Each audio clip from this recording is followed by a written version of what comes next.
Christmas is one of the most important holidays for many people across the world. In Jamaica, it's a time for family, friends, and just to have fun. It is a time for sorrel, Christmas cake, corn pork with ackee, gungo peas and rice, you name it.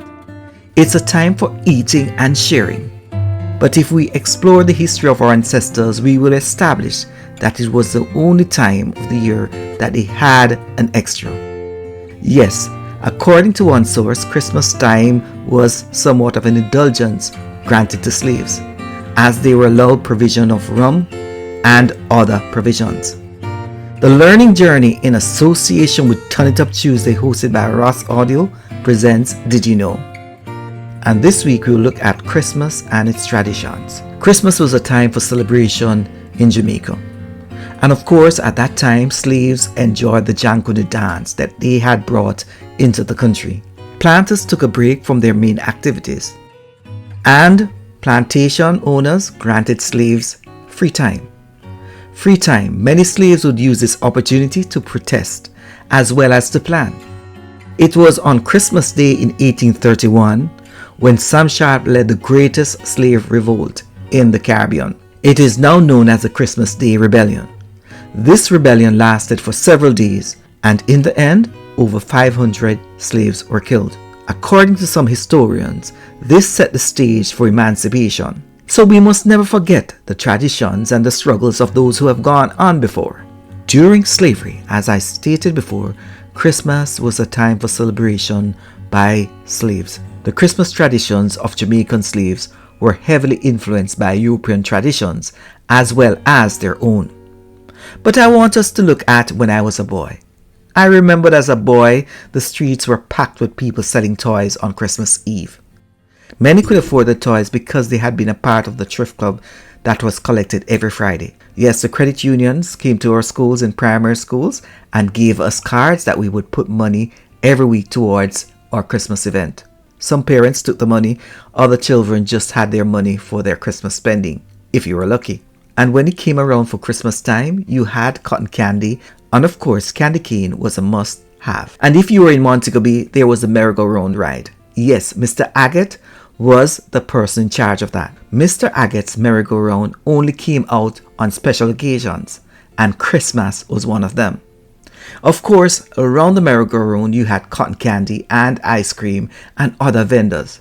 Wow, you should see those lines. They extended and everyone wanted to go on one of those horses. And of course, Mr. Agate would continue into the new year with his display of his merry-go-round, the only one in Montego Bay. You had your water guns. You had blue, you had red, you have yellow, all the water guns in the world you had. And of course, boys wanted to have their water guns for the Christmas. Girls, yes, they had choices. They had so many things, but predominantly there were just white dollies. Not like in our time now when we can see, alright, we want an ethnic specific doll. They had no choice but the selection of a white dolly. Wow, how things have changed. Another thing that I liked about Christmas was the caroling that went on. People from various churches or denominations, so to speak, went out into the community and just sang Christmas carols. Wow, Little Donkey, Oh Holy Night, the songs went on. Of course, it was wonderful to hear, and sometimes you just listen and just wonder how happy you were as you heard these songs.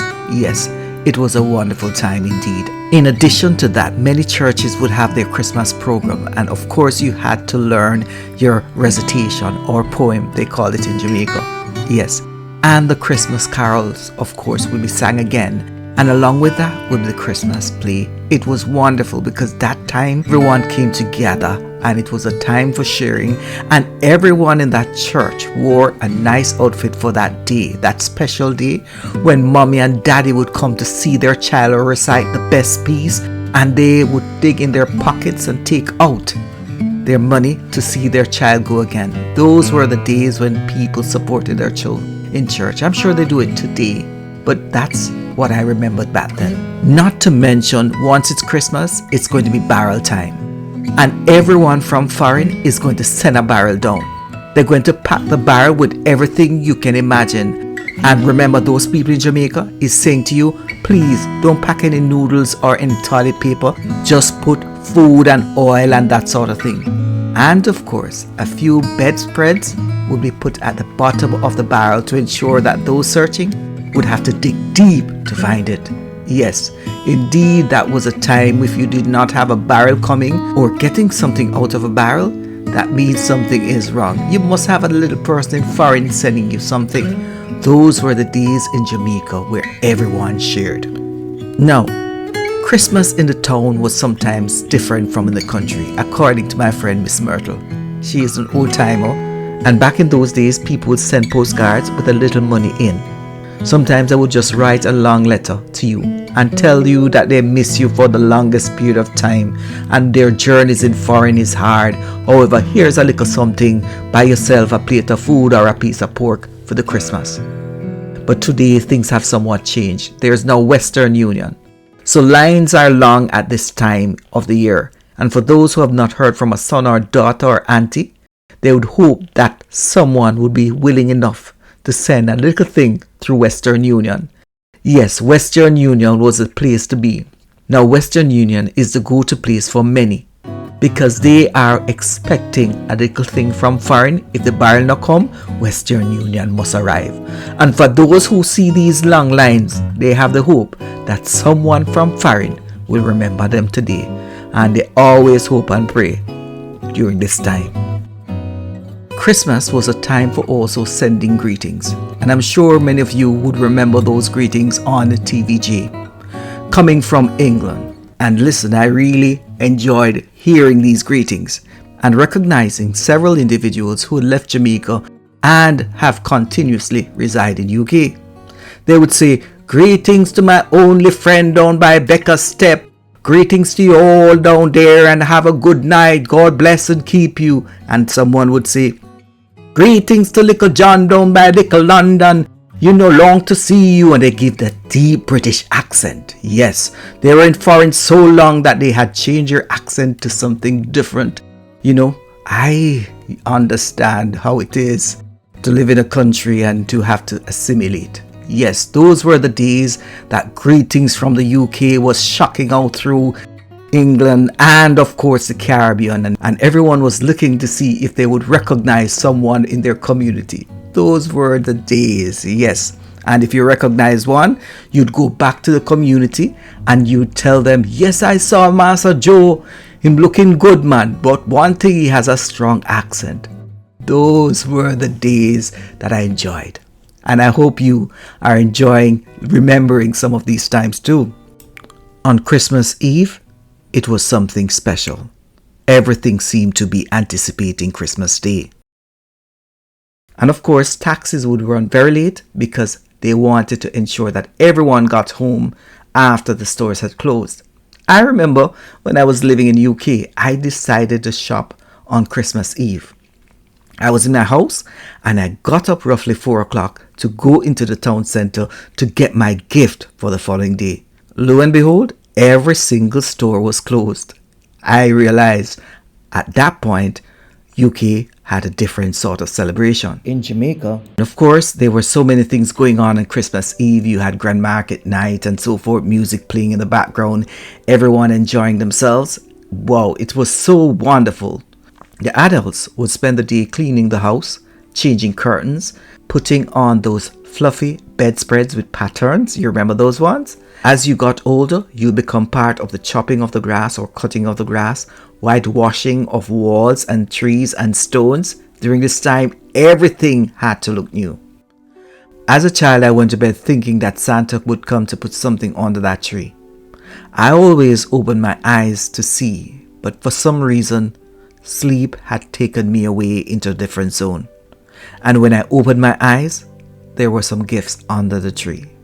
I don't know how she did it, but I was never allowed to open those gifts. I had to go to church first, and there we had Christmas morning service. We sang Joy to the World, O Holy Night, the first Noel. By the middle of the service, I could not wait to go home. I just wanted to go home to have my ackee and saltfish dumpling and banana with, of course, corn pork. So that was my dream as I was attending that service. On reaching home, I would begin opening the presents. I would see new clothes, flip-flop slippers, and of course Fifi and other niceties. This was what my parents could afford, and I really appreciated it. After opening the presents, it was time for Christmas Day breakfast in Jamaica. A lavish breakfast with cooked bananas, breadfruit, ackee and saltfish, corn pork, and once they finished eating, the cooking had begun. The Christmas that many Jamaicans want to experience is one that they feel the breeze of the Caribbean, and one in which they enjoy eating their curried goat. Many will have purchased their goats before, hoping that no one will take it away. And of course, they will have their jerk chicken. As Miss Merkel stated, Christmas in her time was slightly different from my time back in Jamaica. And we have these wonderful conversations. According to Miss Merkel, on Christmas morning, they would have steamed fish with sweet yam. That must have been lovely.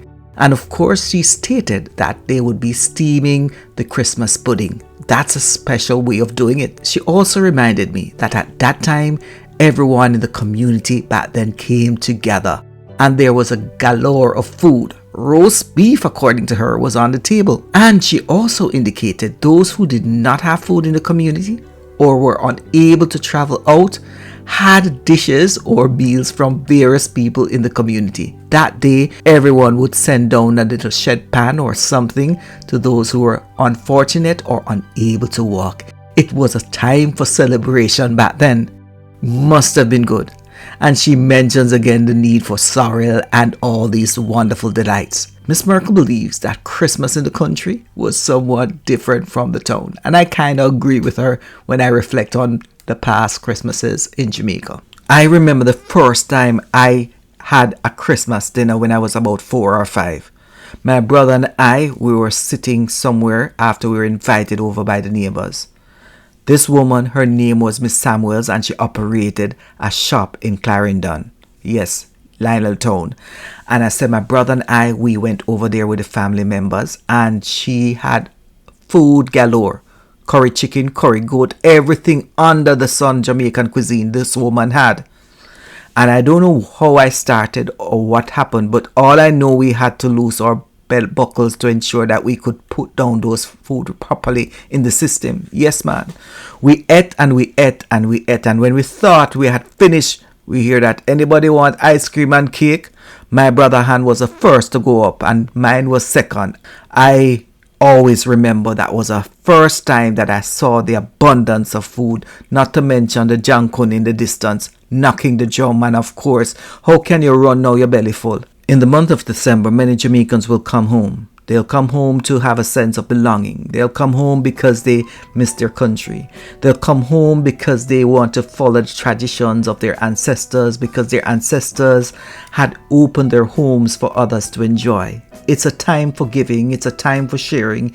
It's a time for telling people, yes, I appreciate you. Because Christmas is a time of togetherness. We should always understand that the Christmas we share this year is good, because we don't know if the next year when we arrive back in Jamaica we'll see those loved ones we've left behind, or it is possible we could have gone. But we have to say to ourselves that it was a time when we express sense of belonging to others and we show them appreciation. Not many individuals will be able to afford a meal, so if you are a Jamaican going home, consider having a little cooking out and inviting a few individuals to enjoy. You can afford to give love. You can afford to lend a hand to others at this point in time. As you lend your hand, remember you need to have your sorrel. And some will knock the dominoes off the table, but remember, it's all in love. Your bellies will be filled, and many will tell lies of the old days. But the greatest thing is that you have family coming together. Yes, we have to remember that Christmas is a time for traditions, and it should be a time for togetherness. It's a time for sharing. As our ancestors created a way for us, we should remember by sharing the love and visiting those who are less fortunate. Please remember, always take time out for others during this time. Now, when everything is finished and everyone is ready to go back to foreign, if you're going to England, I've seen people in their 3-piece suit after Christmas Day going back to England. And in those days, you're allowed to go on the waving gallery. You remember the waving gallery? Yes, in Montego Bay, you just went upstairs, the airport, and there was a section that you would wave. In those days, they did not have anything that was attached to the plane. It was basically you would go up and then you would step on a series of steps that is, and then you would go in the plane. And everyone at that waving gallery would be waving back till that last personal relative went on. Those were the days. I guess because of security reasons, they had to cut that out. But I remember going to the waving gallery to see people coming in, to spot the planes, and to wave off my relatives back to America. Peace and love and blessings to all of you. Over to you, Rossi.